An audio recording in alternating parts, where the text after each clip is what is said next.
você que tá aí assistindo esse vídeo, já bebeu água hoje? Se fosse você, bebia. Meu Deus, tá calor demais. Se você quisesse saber o quanto uma pessoa já foi pobre, poderia perguntar o número de janelas que tinha na casa que ela morava quando criança. O que comia e o tipo de roupa que usava não dizia muita coisa. Se você quisesse saber o nível de pobreza de uma pessoa, bastava saber o número de janelas. Oi gente, tudo bem? Eu sou a Ana Lu e eu li Peitos e Ovos, da Mieko Kawakami, com tradução para o português de Eunice Suenaga. Eu ouvi falar desse livro pela primeira vez no perfil da Uma Certa Gabi, que eu já vou indicar. Eu já devo ter comentado sobre ele aqui algumas vezes quando eu faço resenha de livros orientais, porque em geral eu vi a dica no perfil da Gabi. Ela fala bastante sobre literatura asiática de maneira geral, né? Acho que acaba falando mais da coreana, mas enfim, ela lê bastante diversos países da Ásia.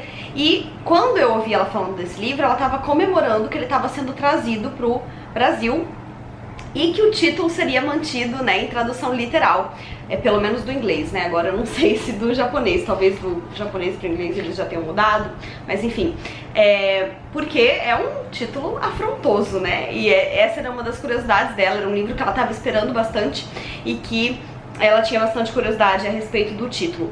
Assim que eu li o título, essa curiosidade também me atiçou. Eu fiquei muito chamada por esse livro, mas esqueci do assunto. Quando ela comentou, ele ainda estava para ser lançado. Até que um dia dei de cara com ele na livraria.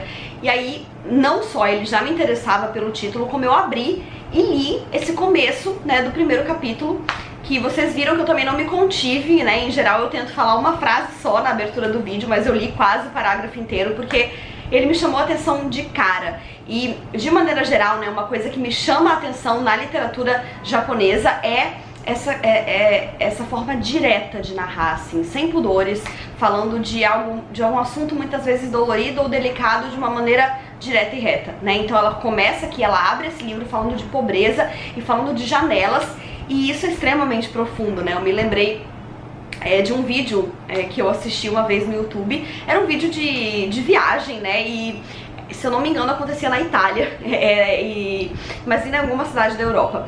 E que a pessoa que estava, né, narrando o vídeo comentava essa questão das janelas, que janela era um item de luxo e que muitas vezes alguns prédios que precisavam baratear seus aluguéis ou mesmo a venda dos imóveis fechava as janelas, então metia cimento ali para diminuir o número de janelas, então tornar aquele imóvel mais barato.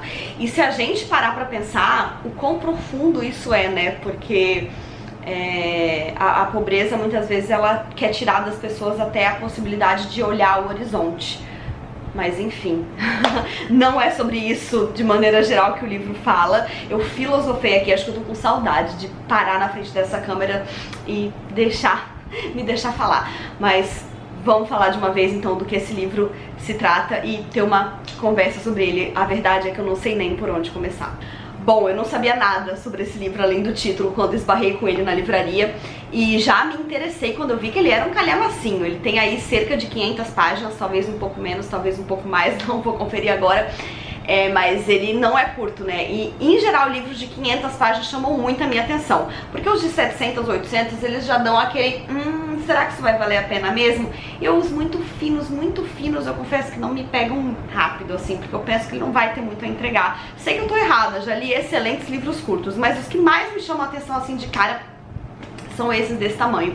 E aí eu super me interessei por esse livro e comprei naquele dia mesmo. E não foi um livro que fez aniversário na minha estante. Se bobear, ele não fez nem mais de um mês aniversário, porque eu realmente queria ler esse livro logo. E assim, é uma experiência esse livro. Eu não sei se ele é um livro perfeito. Eu acho que eu dei 4 estrelas, eu não dei 5. Mas ele toca de diversas maneiras em você, principalmente se você é uma mulher, né? Aqui a gente tem uma escritora mulher japonesa que se destacou começando a publicar, se eu não me engano, no início dos anos 2000, em um momento em que a literatura japonesa era praticamente constituída por autores homens, né?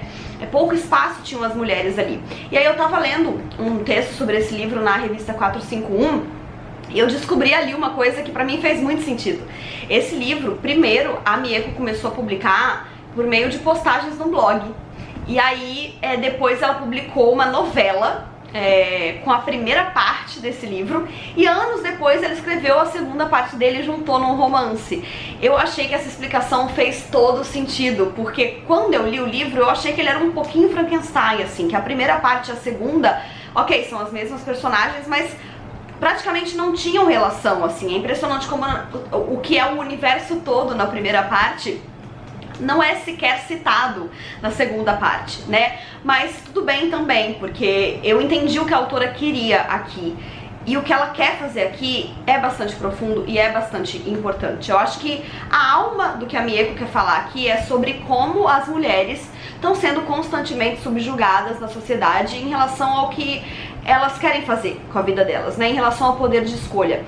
Mas essencialmente quando isso tem a ver com seus corpos, né? Com nossos corpos. Então, agora eu vou entrar na filosofia aqui, na problemática dessa questão, falando, né, um pouco do que acontece na história do livro, mas dando também outros exemplos, né? Isso é muito profundo, a gente vivencia isso na sociedade todos os dias, né, sendo mulher. Depois que a gente aprende que tudo é político e a gente começa a entender sobre isso, a gente descobre também, né, que o nosso corpo é extremamente político e que ele é uma arma que a gente tem pra viver o que a gente acredita, né? E que muitas vezes, né, aliás, o tempo todo, a gente tá sendo questionado e julgado por isso. Eu vou abrir uma história bem pessoal aqui agora, que bom, vocês já sabem que eu tô grávida, e eu estou grávida de uma menina.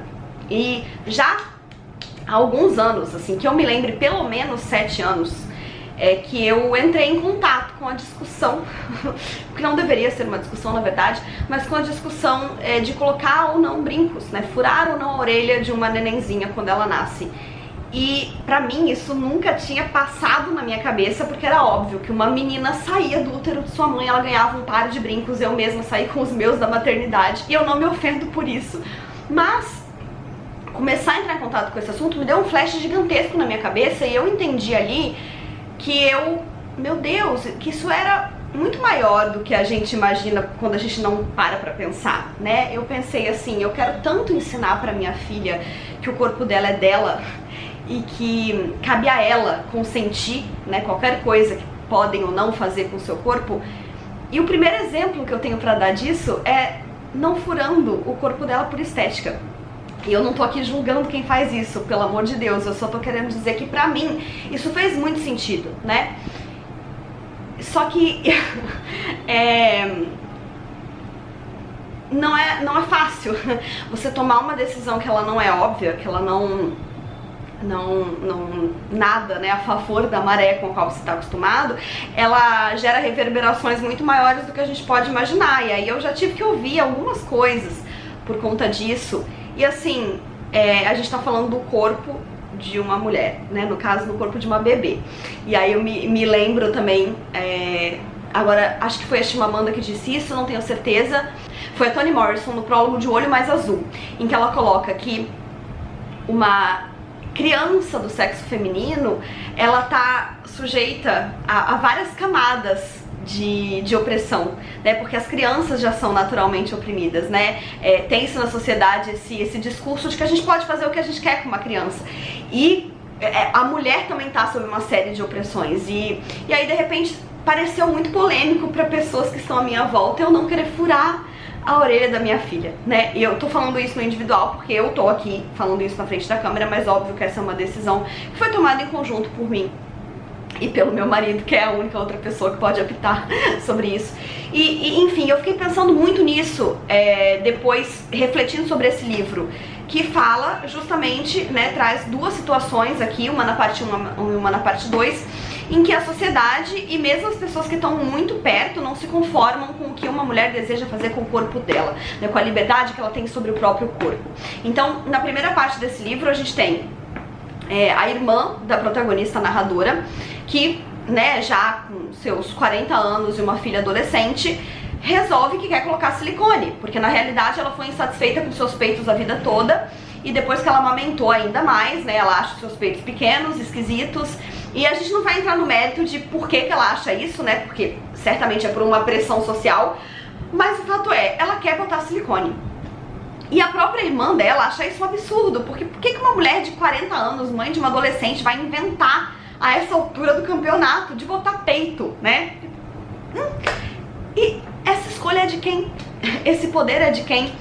A protagonista narradora, ela julga tanto o valor da irmã dela, ela acha aquilo tão desnecessário, ela acha tão fútil. E a gente tá dentro da cabeça dela, é ela que tá contando essa história, né? E é claro que em meio a isso, né, ocorrem muitos outros detalhes. Eu acho que a literatura oriental, ela é muito minuciosa e ela é muito reflexiva também. Eu tenho a sensação de que as coisas acontecem muito mais na cabeça dos personagens do que propriamente no que é feito, né? Então a gente tem muito diálogo e a gente tem muita reflexão nesse livro e muita reflexão sobre o corpo feminino. E é muito interessante como a autora consegue fazer isso sem puxar pro lado erótico ou do exibicionismo, assim. Tem uma cena, por exemplo, que eu acho muito bonita nesse livro, em que elas vão a uma casa de banho, que é um costume japonês, e lá, né, tem várias outras mulheres nuas tomando banho no mesmo recinto, e ela começa a analisar o corpo das outras mulheres ali, e ela fala dos corpos de um jeito muito, como eu posso dizer, de um jeito muito puro e prático. Corpos, no fim das contas, são só corpos, e ela consegue passar isso com o que ela tá falando. Mas, no fim, o corpo nunca é um corpo, né? Como eu falei, ele é tudo que a gente... Tudo que é o nosso externo, né? É o corpo. E a gente, às vezes, tem dificuldade de se identificar com ele em infinitas camadas, né? E aqui a gente tem a outra personagem, que acaba sendo um pouquinho o foco dessa primeira parte, que é a filha da irmã da protagonista, que é uma adolescente que recentemente parou de falar. Ela tá muda há meses. E a mãe já não sabe o que fazer com ela. E a protagonista narradora ali, enquanto a tia vai tentar acessar camadas dessa menina que ela não vê há tempos, e a gente tem acesso a alguns trechos do diário dela, e a gente percebe o turbilhão que ela tá vivendo enquanto uma adolescente, de não se entender nesse corpo que ela tem, e de ter vivido também uma relação com essa mãe que comentou algumas vezes, né, sobre a questão de gestar, sobre a questão de amamentar e de como isso feriu o corpo dela em diferentes níveis. E essa adolescente, ela se sente também um pouco culpada de ter causado tudo isso com o corpo da mãe, e ela não se entende direito também desse corpo adolescendo, enfim. É um livro que fala muito sobre isso, sobre o corpo feminino. Quando a gente sai dessa primeira parte, a gente tem um salto temporal muito grande e um rompimento brusco desse assunto, né? A gente não vai mais ter acesso a essa adolescente, a gente pouco mais vai ter acesso a essa irmã que queria botar peitos. Se eu não me engano, a gente não fica nem sabendo se no fim das contas ela bota ou não esses peitos. Eu não me lembro. Pra você ver que a efetividade da ação, no fim das contas, ela quase não importa. O que mais importa é o que tá em volta e o que tá por dentro. Mas enfim. E nessa segunda parte a gente entra numa seara ainda mais delicada, que é a protagonista narradora decide que ela talvez queira ter um filho. Só que ela não se diz efetivamente uma pessoa assexual, mas, né, por tudo que ela fala, a gente dá a entender que ela não tem o menor interesse em manter relações amorosas e manter relações sexuais, só que ela quer ter um filho. E aí ela resolve, então, começar a pesquisar sobre a hipótese de fazer, né, uma inseminação artificial, seguir então com uma produção independente. Agora você me diz, né, se a sociedade já tá sempre pronta e armadíssima pra meter o bedelho nas escolhas de uma mulher, que tem a ver com seus corpos, e 3, na maternidade de uma mulher, então, né, é meio que a epítome disso tudo. Então, o que essa mulher, né, nessa sociedade conservadora, vai decidir se submeter a uma produção independente? Ela vai fazer uma criança sozinha, ela vai engravidar, vai mexer com o corpo dela desse jeito e vai ter um filho sozinha.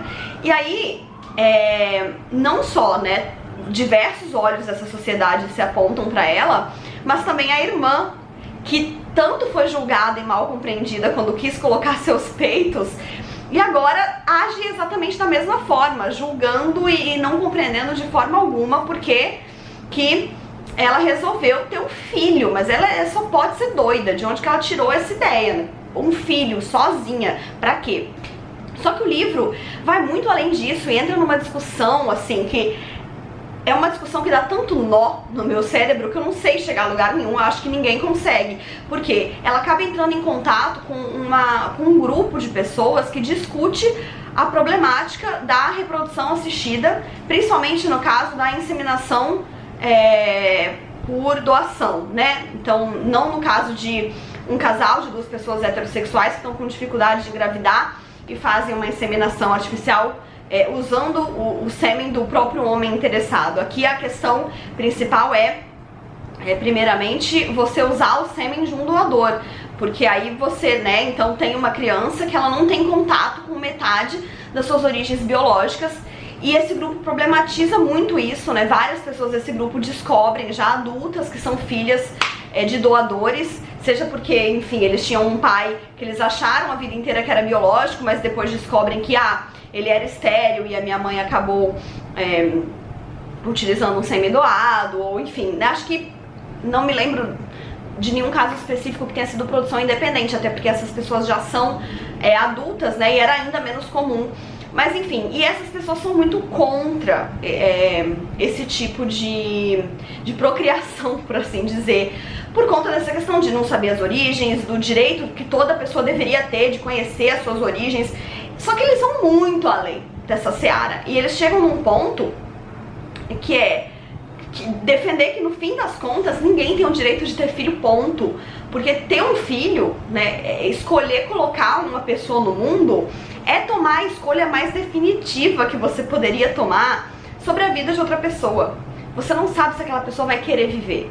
E quais são as chances daquela pessoa ter uma vida realmente muito boa, que valha a pena ser vivida, né? Quais são as chances de uma pessoa um dia realmente falar, putz, era isso, assim, eu queria muito viver, sendo que ela nunca teve outra opção. E ela entra assim, a autora entra de cabeça nesse debate, né, por meio ali de alguns personagens que ficam em volta da protagonista. E, né, isso acaba pesando ainda mais sobre a situação dela, que tipo, não engravidou sem querer, não tem um parceiro, né, não tá planejando uma criança de uma forma, por assim dizer, socialmente estruturada. Então são inúmeras camadas ali de julgamento. Então, tipo, no ponto 1, ela não devia sequer ter um filho, porque, né, todos esses argumentos que eles têm. Mas além de tudo, sem um parceiro, além de tudo sozinha, além de tudo por doação, enfim. E é impressionante, assim, né, eu tô aqui grávida, né, eu não tava grávida quando eu li esse livro, mas eu já, obviamente, tava pensando nisso. E eu sempre quis ter um filho.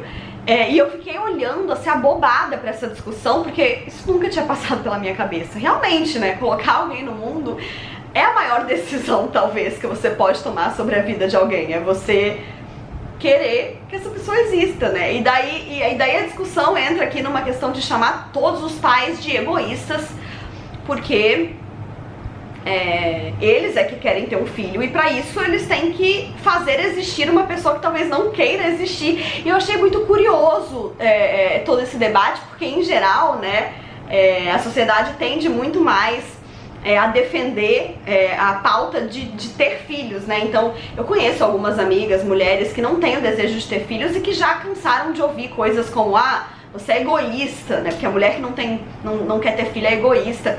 E aí a autora trouxe então esse outro lado do que poderia ser um egoísmo nessa temática. E nunca tinha passado pela minha cabeça. E foi um mergulho, assim, a autora escreve muito bem. Como eu falei, assim, como vocês puderam ver no trecho que eu li, é uma escrita muito direta, por vezes seca, mas que cumpre brilhantemente o trabalho dela. Eu acho, assim, que no fim a grande poesia da Mieko Kawakami é não ter poesia.